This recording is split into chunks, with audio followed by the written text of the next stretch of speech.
What happens when the founder of a beloved restaurant chain goes undercover to experience his own creation as an ordinary customer? This is the story of Jack Thompson, the visionary behind Savory Delight, a chain celebrated across America for its mouth-watering dishes and heartfelt service. But as the business expanded, Jack began to worry that the very soul of his restaurant's genuine customer care was slowly being lost. Jack's journey started in a small town where a passion for food and community drove him to open the very first Savory Delight. With every dish he prepared, he dreamed of creating a home away from home, a place where every guest was treated like family. The restaurant quickly became a local treasure, and before long, Savory Delight expanded to multiple locations nationwide. However, as the chain grew, so did the challenges of maintaining that personal touch in every single restaurant. One evening, after reviewing another round of glowing performance reports from regional managers, Jack couldn't shake a lingering feeling. Despite the impressive numbers, something didn't sit right with him. The figures are amazing, but are we still living up to our promise of genuine care? He wondered. Determined to get to the heart of the matter, Jack decided to go incognito. He wanted to experience the Savory Delight dining experience exactly as his guests did. That Saturday night, Jack traded his signature tailored suit for a casual ensemble, a worn leather jacket, a baseball cap pulled low, and a pair of faded jeans. He was no longer the founder of Savory Delight. He was just another hungry diner looking for a good meal. His destination, the bustling Savory Delight on Oak Street, known for its lively weekend crowd and diverse mix of patrons. As Jack stepped through the front door, the inviting aroma of grilled spices and fresh herbs enveloped him. The warm lighting and rustic decor created an atmosphere of comfort, and soft music played in the background. Everything seemed to echo the cherished memories of the early days. But Jack's eyes were not there for nostalgia. He was there to observe. He settled into a booth near the window, his eyes discreetly scanning the room. At the entrance, a hostess seemed more engrossed in her phone than in greeting arriving guests. At a nearby table, a family of four looked visibly frustrated as their server, absorbed in paperwork, barely acknowledged their questions about the menu. In contrast, at another table, a waitress named Lisa greeted her guests with genuine smiles and warm conversation, turning an ordinary dinner into a memorable experience. The disparity was striking. After a short wait, Jack ordered his favorite dish, the signature grilled salmon with roasted vegetables. While he waited, he continued to absorb every detail, the hurried movements of some staff, the lack of personal engagement, and the rare moments of sincere connection. When his meal arrived, it was presented with the culinary excellence he'd come to expect from Savory Delight. But it was the service that caught his attention.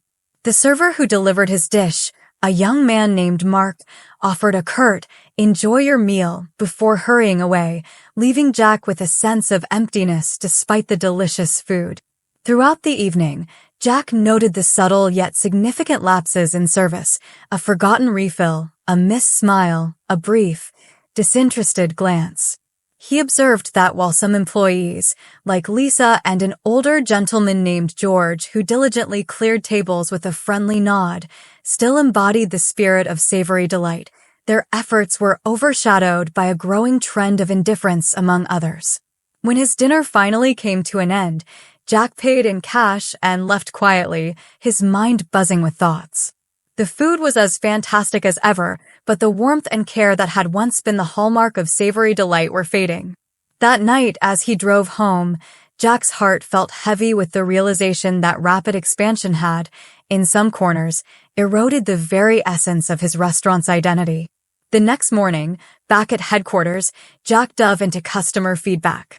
Reviews and social media posts painted a similar picture. While the food received endless praise, many diners lamented the impersonal, rushed service. Names like Mark and Emily appeared in several complaints, while mentions of caring staff like Lisa and George shone as rare, precious exceptions. It was clear that the core value of genuine hospitality was slipping away. Determined to set things right, Jack decided to act. A week later, he called for a mandatory staff meeting at the Oak Street location. That evening, after closing time, The restaurant's employees gathered in the break room, buzzing with a mix of apprehension and curiosity. They had no idea that the man standing before them was not just their regional manager, but the very founder of Savory Delight. With a calm yet impassioned tone, Jack began, "I've spent years building Savory Delight on the promise of making every guest feel like family. Lately, though, I've noticed that promise isn't being met everywhere." The room fell silent as he continued, "I decided to experience our restaurant as you do. I wanted to see firsthand if our service still reflected the heart and soul of what we're all about." Faces shifted from shock to concern. Jack took a moment to let his words sink in before addressing individual staff.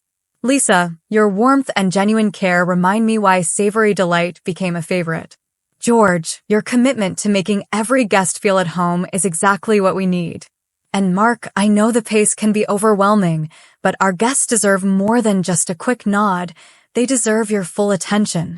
There was a heavy silence, each person absorbing the truth of his words. "I'm not here to cast blame," Jack reassured them. "I know the challenges you face every day. But we must remember, our guests come here not just for a meal, but for an experience, a feeling of belonging." Starting next week, we'll be introducing new training programs focused on customer service, hiring additional staff to ease the workload, and setting up an anonymous feedback system so every voice can be heard. The meeting ended with a mixture of relief and determination. Over the following months, Jack's initiatives began to transform the Oak Street branch. Training sessions were engaging and interactive, often led by those employees who had demonstrated true care. Management made it a point to walk the floor, offering support and encouragement. Slowly but surely, the familiar, heartwarming service that had made Savory Delight a household name began to shine through once more. Customers noticed the change immediately. Reviews shifted from criticisms of indifference to glowing testimonials about friendly, attentive service. Families returned, first dates blossomed, and every meal felt like a warm embrace.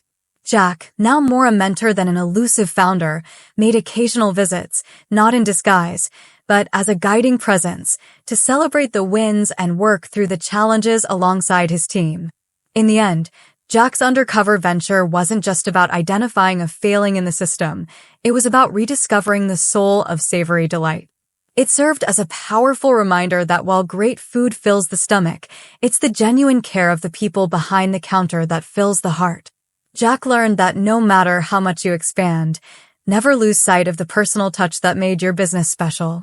So, the next time you step into a restaurant and feel truly welcomed, remember that behind every great meal is a team dedicated to making your experience unforgettable. And sometimes, even a successful founder must sit down as a humble diner to remind everyone of what truly makes a place great. Thank you for joining me for this story time. If you enjoyed this tale of rediscovery and heartfelt transformation, please like, comment, and subscribe for more stories that touch the soul. Until next time, keep savoring those moments that remind you why service matters.